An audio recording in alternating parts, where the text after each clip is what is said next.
Hello hi नमस्कार। मैं आपकी होस्ट और दोस्त वर्षा दुबे आप सभी का हमारे शो क्या करें क्या ना करें में बहुत बहुत स्वागत करती हूँ। दोस्तों, क्या करें क्या ना करें एक ऐसा शो है जहां हम आपके हेल्थ रिलेटेड कन्फ्यूजन्स को दूर करके आपको क्लैरिटी की ओर ले जाते हैं और आपको बताते हैं कि आप कैसे स्वस्थ रह सकते हैं और उसके लिए आपको क्या करना चाहिए और क्या नहीं करना चाहिए। दोस्तों, हमारे पिछले एपिसोड में हमने बात की थी डायबिटीज़ के बारे में, डायबिटीज़ के लक्षणों के बारे में, और हमारे इस एपिसोड में हम बात करेंगे डायबिटीज़ के ट्रीटमेंट के बारे में, कैसे उसको ट्रीट किया जा सकता है और कौन कौन से प्रिकॉशंस आप ले सकते हैं।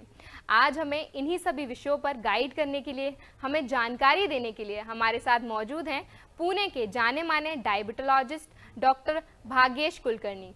नमस्कार डॉक्टर। नमस्कार। आपका हमारे शो क्या करें क्या ना करें में बहुत बहुत स्वागत है। डॉक्टर, जैसे हमने पिछले एपिसोड में डायबिटीज के बारे में डिटेल इन्फॉर्मेशन प्राप्त की थी आपसे, तो सबसे पहला मेरा यही सवाल है कि डायबिटीज का जो ये बीमारी है, क्या इसका संपूर्ण इलाज संभव है? संपूर्ण इलाज तो संभव है, लेकिन उसमें काफ़ी सारे अभी डिफरेंस ऑफ ओपिनियन है। जब मैं एजुकेशन ले रहा था, तब अगर उस टाइम कोई डॉक्टर ऐसे बात करते थे कि डायबिटीज़ ठीक हो सकता है, तो वो क्राइम समझा जाता था कि अरे ऐसे कैसे बात कर सकते हो। लेकिन लास्ट 15 ईयर्स में काफ़ी सारा इसके ऊपर काम चल रहा है। तो अभी रिसेंटली, मतलब लास्ट ईयर अगर आपने देखा होगा तो न्यूज़ में भी आया है। आप दर्शकों से भी मैं निवेदन करूंगा कि मेरे ये इंटरव्यू के बाद वो गूगल पे जाके चेक करें। ICMR, जो Indian council of medical research है, उन्होंने अगस्त 2022 में एक रिपोर्ट्स पब्लिश किया था। उसमें उन्होंने बताया कि अगर किसी भी डायबिटीज़ बंदे का लाइफस्टाइल के थ्रू, अगर डाइट में बदलाव करके, उसके लाइफस्टाइल में बदलाव करके अगर उसका HbA1c 6.5 के नीचे आता है, तो उसका डायबिटीज़ रिमिशन में चला गया। उसका पर्टिकुलरली ये जो रिसर्च पब्लिश हुआ तो टाइप 2 डायबिटीज़ के लिए ज़्यादा लागू होता है। तो उसमें ये टाइप 2 डायबिटीज़ के लिए इन्होंने बताया था कि अगर 90 डेज तक कोई भी बिना दवाई के अगर उसके लाइफस्टाइल के थ्रू HbA1c 6.5 के नीचे ला सकता है, तो उसका डायबिटिक रिमिशन में, मतलब उसका डायबिटीज अभी नींद में चला गया। तो हम डायबिटिक रिवर्सल के बारे में बात कर सकते हैं, डायबिटिक रिमिशन के बारे में बात कर सकते हैं और कंट्रोल के बारे में बात कर सकते हैं। ये तीनों डिफरेंट चीजें हैं। कंट्रोल करना मतलब मैं मेडिसिन ले रहा हूँ और मेरा शुगर में कंट्रोल में ला रहा हूँ, ये कंट्रोल हो गया। जिसमें सिम्टम आ सकते हैं, असिम्टम में हो सकता है, मेडिसिन के कुछ आपको कॉम्प्लिकेशन हो सकते हैं या फिर डायबिटीज की भी हो सकते हैं। तो कंट्रोल तो वो ही ट्रीटमेंट का, तो वो तो मतलब क्या बोल सकते हैं, वो तो सबसे बड़ा पिलर है। उसके मुझे आगे जाना है, मुझे मेडिसिन के बियॉन्ड थिंक करना है, मुझे डाइट के ऊपर भी काम करना है, मेरे लाइफस्टाइल के ऊपर भी काम करना है, रोज मुझे एक्सरसाइज करना है। और 12 वीक्स तक अगर आप ये ट्रांसफॉर्मेशन करते हो आपके लाइफस्टाइल में, तो आप रिमिशन तक पहुंच सकते हो। और उसके आगे की चीज होती है रिवर्सल। क्योर ये वर्ड अभी तक उसको मान्यता नहीं है, उसके ऊपर रिसर्च चल रहा है, लेकिन डेफिनेटली रिमिशन हो सकता है, रिवर्सल हो सकता है। और डायबिटीज को हम प्राकृतिक स्वरूप से, नैसर्गिक रूप से उसको कंट्रोल में ला सकते हैं। लास्ट 10 साल में मैं इसके ऊपर ही काम कर रहा हूँ, डायबिटिक रिवर्सल, और अभी तक 15,000 से ज्यादा लोगों का डायबिटीज हमने रिमिशन तक पहुंचाया है, रिवर्सल तक उसको लेके आए। जी सर, डॉक्टर, डायबिटीज के और क्या क्या जो ट्रीटमेंट्स हैं, क्या क्या ट्रीटमेंट्स अवेलेबल हैं? जैसे आपने भी बात की कि लोग दवाई खा के आप कंट्रोल कर सकते हो, लेकिन उसको कंप्लीटली क्योर नहीं किया जा सकता। तो और भी ऐसे कौन से ट्रीटमेंट्स मार्केट में अवेलेबल हैं? ट्रीटमेंट्स के बारे में देखना है तो हमें थोड़ा उसका परसेप्शन या फिर एटीट्यूड दोनों को भी चेंज करने की जरूरत है। तो मेरे लिए सबसे इम्पोर्टेंट, अगर मैं हमेशा ये बोलता हूँ, in today's world for diabetes medication से ज़्यादा एजुकेशन बहुत इंपॉर्टेंट जरूरी है। क्योंकि जब मुझे कोई भी बीमारी होती है, डायबिटीज, ब्लड प्रेशर, कैंसर, कोई भी बीमारी होती है, तो वो जो बंदा होता है, वो जो डायबिटिक का पेशेंट होता है, वो घबराया होता है, उसके मन में एंजाइटी होती है, क्योंकि उसने काफ़ी सारे लोगों को देखा होता है, किसी का किडनी खराब हुआ है, किसी का कुछ आंखों को, ये किसी को गैंग्रीन हो गया, तो वो तकलीफ में होता है। तो उसका पहले डर दूर करना, ये सबसे पहले ट्रीटमेंट का ये होना चाहिए। कोई भी डॉक्टर जब डायबिटिक का पेशेंट आता है, उसको काउंसलिंग करना जरूरी है कि भाई तेरे लाइफस्टाइल की गलती की वजह से तुझे ये डिसीज हुआ है। तो ज्यादा काम हम उसके ऊपर करेंगे, थोड़ा स्ट्रेस मैनेजमेंट के ऊपर काम करेंगे, थोड़ा आपके एक्सरसाइज के ऊपर काम करेंगे, किचन में आपको बदलाव करना जरूरी है, आपके घर में जो आपके घर वाले, उसका भी हेल्प हमें इसमें चाहिए। तो बियॉन्ड मेडिसिन हमें उसको बताना चाहिए, उसको काउंसिल करना चाहिए, उसको एजुकेट करना चाहिए। सो एजुकेशन ये ट्रीटमेंट का सबसे बड़ा ये है, उसको एजुकेट करो, डायबिटीज क्यों हुआ। जैसे आप अभी जो काम कर रहे हैं, मैं मतलब सभी दर्शकों को बताना चाहता हूँ कि बहुत अच्छा काम कर रहे हैं, कि इतने अच्छी तरीके से दर्शकों तक हम डायबिटिक पेशेंट तक पहुंच रहे हैं। तो ये एजुकेशन बहुत इंपॉर्टेंट है। उसको एक बार पता चल गया, उसका माइंडसेट हो गया कि मैं कहाँ पे गलती कर रहा हूँ, फिर उसको मैं सुधार कर सकता हूँ। फिर वो आता है एक्सेप्टेंस। तो काफ़ी सारे पैथीज भी है, मतलब आयुर्वेदा का इस्तेमाल हम कर सकते हैं, होम्योपैथी का इस्तेमाल कर सकते हैं, नेचुरोपैथी का इस्तेमाल कर सकते हैं। और हमारे ट्रीटमेंट में भले मैं एलोपैथी का हूँ या फिर मॉडर्न साइंस का हूँ, जी लेकिन आप अगर देखोगे तो मेरे पास आज जो 40 से ज़्यादा डॉक्टर लोगों की टीम है वो हर एक अलग अलग पैथी की है। जी और मैंने ये देखा डायबिटीज़ के ट्रीटमेंट में इतने सारे पेशेंट्स को ठीक करते हुए, कोई भी पैथी अपने आप में परिपूर्ण नहीं है। हर एक पैथी का अगर मैं अच्छा लेता हूँ और वो, ड्रॉबैक है। हाँ, कुछ ड्रॉबैक है, कुछ लिमिटेशन है, ड्रॉबैक नहीं बोल सकते, हर पैथी के लिमिटेशन है, हर पैथी के एडवांटेजेस है। जी अगर मैं एडवांटेजेस लेता हूँ और होलिस्टिक वे से अगर मैं डायबिटिक पेशेंट्स को ट्रीट करता हूँ, जी तो डायबिटीज काफी अच्छी तरह नियंत्रण में आता है और पेशेंट को उसकी उम्मीद भी बढ़ती है कि मेरे डायबिटीज को मैं कंट्रोल में ला सकता हूँ। उसकी जिंदगी जो जो बोले ना, उसकी जिंदगी में जो कड़वापन आया है कड़वापन आया है। वो उसका कम हो सकता है और उसकी लाइफ भी मधुर हो सकती है, उसकी लाइफ भी स्वीट हो सकती है। जी बिल्कुल तो डॉक्टर। पैथी इसमें इंपॉर्टेंट नहीं है कौन सी पैथी का आपने इस्तेमाल किया, आपके लिए क्या लागू होता है, आपका डायबिटीज किस स्टेज में है, वो स्टेज के अनुसार अगर आप उसको ट्रीटमेंट देते हो, उसकी जी प्रकृति के अनुसार उसको ट्रीटमेंट देते हो और सही तरीके से अगर मेडिसिन के बियॉन्ड उसको थिंक करने के लिए आप सिखाते हो, तो डायबिटीज के ट्रीटमेंट में एटीट्यूड में चेंज होना बहुत बहुत जरूरी जरूरी है। है। बहुत सारे लोग गलती क्या करते हैं, वो ट्रीट ये नहीं हुआ तो इस पैथी का ट्राई करते, इस पैथी का ट्राई करते, और ये मतलब डायबिटिक पेशेंट इसको तो बोलते हैं मोस्ट एक्सप्लॉइटेड पेशेंट। एक्सपेरिमेंट बहुत करते एक्सपेरिमेंट हैं। नहीं, वो एक्सप्लॉइट हो जाता है इसमें। जी उसके क्योंकि चक्कर उसका में। जो फोकस है वो शुगर कैसे भी कम करो। हाँ अरे भाई, शुगर कैसे कम करना है, तुझे इंसुलिन रेजिस्टेंस कैसे कम करना है ये सीखना है। जी ये तू सीखेगा, तेरा डायबिटीज भी कंट्रोल में आएगा, शुगर अपने आप नॉर्मल जी में आएगा। ये होता जी है। बिल्कुल डॉक्टर। दोस्तों, डायबिटीज से पीड़ित लोगों की संख्या दिन प्रतिदिन बढ़ती ही जा रही है। अगर आप भी डायबिटिक हैं तो ये एपिसोड पूरा देखिए। और यदि डायबिटीज से रिलेटेड कोई भी सवाल आपके मन में है, कोई भी प्रश्न यदि आप पूछना चाहते हैं, तो हमारे स्क्रीन पर दिए गए कॉन्टैक्ट डिटेल्स पर संपर्क कर सकते हैं। डॉक्टर, अभी आपने बात की थी कि किस तरीके से उसको हम पूरी तरीके से नियंत्रण नहीं कर, मतलब क्योर उसका Cure नहीं है, cure नहीं है। उसको आप कंट्रोल कर सकते True, हैं लेकिन true. कंप्लीटली क्योर नहीं किया जा सकता। Right. तो इसी से एक संबंधित सवाल है मेरा कि जब हम डायबिटीज की बात करते हैं तो एक शब्द जो है वो बहुत ज्यादा सुनाई में आता है, जो है इंसुलिन, जिसकी बात हमने पिछले एपिसोड में भी की पिछले थी एपिसोड में भी और की अभी थी। भी आपने मेंशन Right, किया right, इंसुलिन। right. तो मैं आपसे जानना चाहूंगी कि इंसुलिन होता क्या है और ये Okay. बॉडी में किस तरीके से काम करता है, इसका Okay. असर बॉडी पे क्या पड़ता है? Very very good question. और बहुत सारे लोगों को डायबिटीज मतलब वो इंसुलिन, और इंसुलिन वो जी मुझे, हाँ, इंजेक्शन इंजेक्शन। लेना। तो जी इंसुलिन का नाम लिया तो बहुत सारे लोगों को डर लगता है, वैसे नहीं है जी कि इंसुलिन हमारे लिए बहुत ही, मतलब क्या बोल सकते हैं, उपकारक हार्मोन है। जी वो हमारे शरीर में it's a growth hormone, actually insulin is a growth hormone. So हमारे शरीर में हम जो भी खाना खाते हैं उसका जो ग्लूकोज जो बनता है, वो ग्लूकोज पहले इसमें हमारे मेरे लीवर में जाके उसको जितना मेरे इमरजेंसी के लिए जो चाहिए जी वो मेरे लीवर में जाके उसको लीवर उसको स्टोर करता है।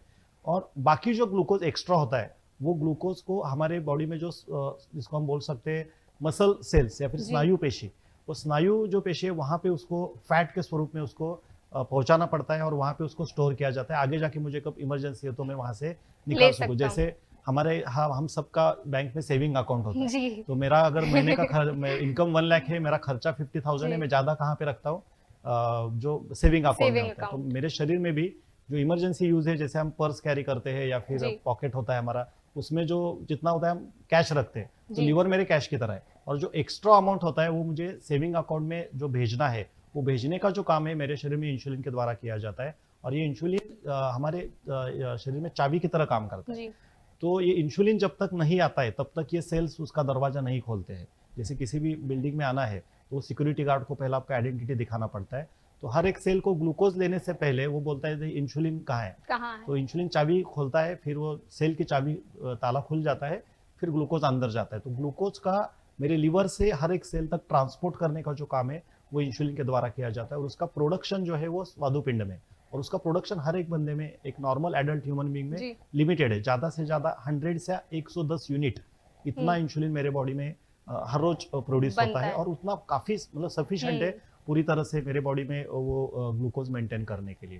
तो ये इंसुलिन के बारे में बता सकता हूँ। एक्सेसिव इंसुलिन भी बहुत खराब चीज़ है। जी मेरे शरीर में बहुत सारे लोगों को क्या लगता है, जिसको डायबिटीज होता है उसको लगता है मेरे बॉडी में इंसुलिन कम कम हो गया। हुआ है। ऐसे नहीं होता एक्चुअली।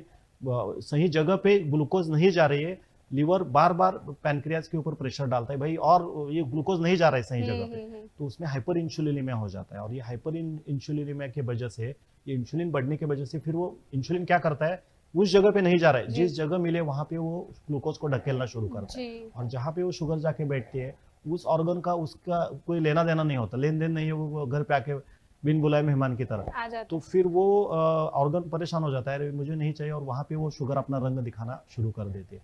तो हाइपर इंसुलिनीमिया ये भी बहुत खराब चीज़ है। इंसुलिन बिल्कुल ही नहीं तैयार होना, जो लास्ट एपिसोड में मैंने बोला था, वो जी। टाइप 1 में होता है। जो 5, तो उनको बाहर से इंसुलिन की ज़रूरत है। लेकिन अगर मुझे टाइप 2 डायबिटीज़ है, तो इंसुलिन की इतना फायदा नहीं आवश्यकता होता है, नहीं है। आवश्यकता नहीं होती। काफ़ी सारे लोगों हमने देखा है, बहुत बार उनके शरीर में सूजन ज़्यादा बढ़ता है, उनका वेट गेन होने लगता है।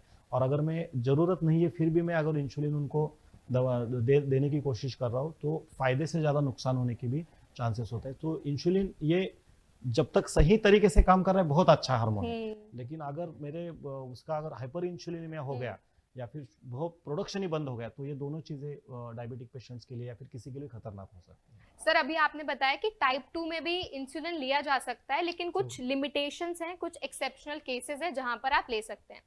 तो इसी से जुड़ा हुआ एक और सवाल है कि बहुत से ऐसे लोग हैं, ऐसी बहुत सारी रिपोर्ट्स आई हैं जहां पर जो डायबिटीज है उसका असर हार्ट पे भी देखने को मिलता है। बहुत से लोग हैं जिनको डायबिटीज है, उनको हार्ट इश्यूज भी होते हैं बहुत सारे, और जो हार्ट पेशेंट्स हैं वो कैसे अपने डायबिटीज के लिए ख्याल रख सकते हैं, उससे बचाव कर सकते हैं, क्या क्या प्रिकॉशंस उनको लेना बहुत जरूरी है? नहीं, बहुत ही सही सवाल आपने यहाँ पे पूछा, वेरी गुड क्वेश्चन।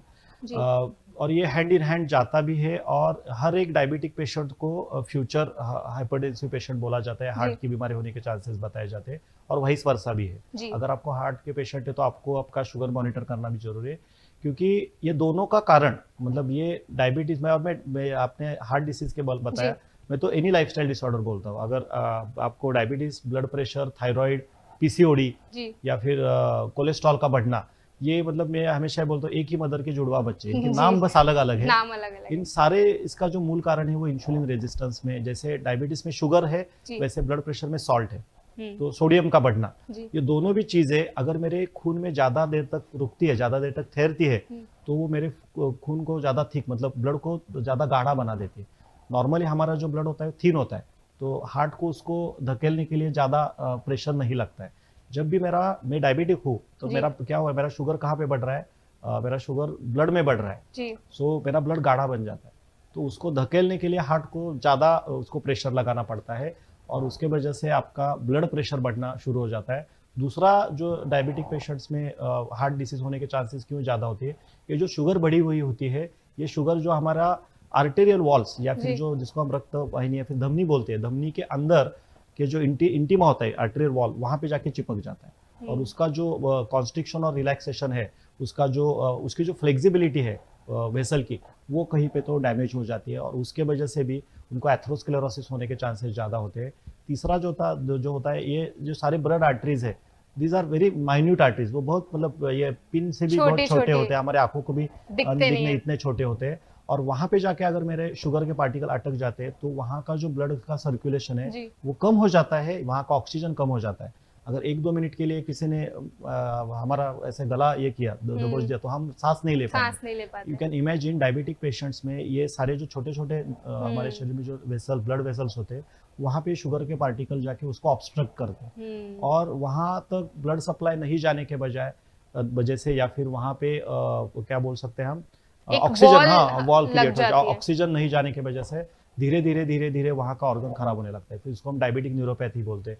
हाथ पैर में झिंझिनाहट होना, आंखों को कम दिखना, बहुत ज्यादा थकान लगना, ये पहले सिम्टम दिखते हैं। उसको अगर हमने ध्यान नहीं दिया, फिर वो और आगे जाता है, फिर पूरे आंखों का आपका ये जो धुंधलापन आना, आंखें को दिखना बंद हो जाना, स्ट्रोक हो सकता है, किडनी फेल हो सकती है, या आगे जाके उसके सीवियर कॉम्प्लिकेशंस हो सकते हैं। सो हार्ट को इटसेल्फ डायबिटीज से परेशानी नहीं होती है। हार्ट से जो वेसल निकलती है या फिर हार्ट को जो ब्लड सप्लाई होता है, वहां पे अगर मेरे शुगर के पार्टिकल अटक जाते हैं, तो उसका फंक्शन अफेक्ट हो जाता है। जी तो डॉक्टर, ऐसा बहुत बार आता है, कुछ लोगों को सुनाई भी कम देने लगता है डायबिटीज के।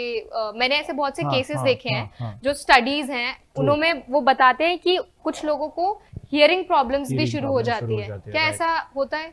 यस, कोई भी सेंसरी ऑर्गन जब हम बोलते हैं, ये बस जैसे मेरे आंखों का तो सब लोगों को पता है, लेकिन ये बाकी कोई भी मेरा सेंसरी ऑर्गन होता है, उसको सप्लाई करने वाले जो नर्व्स होते हैं, ये नर्व्स को जिंदा रहने के लिए भी ब्लड वेसल्स की जरूरत होती है। वो नर्व्स का भी उसका फंक्शन है, वो नर्व कैरी करते हैं, नर्व कंडक्शन का काम होता है, लेकिन उसको जिंदा रहने के लिए भी ग्लूकोज की जरूरत है, उसको जिंदा रहने के लिए भी ब्लड की जरूरत है, ऑक्सीजन की जरूरत है। वहां पे शुगर के पार्टिकल जाके अटक जाते हैं। तो उसके वजह से जो हमारे Hearing इनर ईयर की जो नर्व होती है वहाँ पे डैमेज हो सकता है।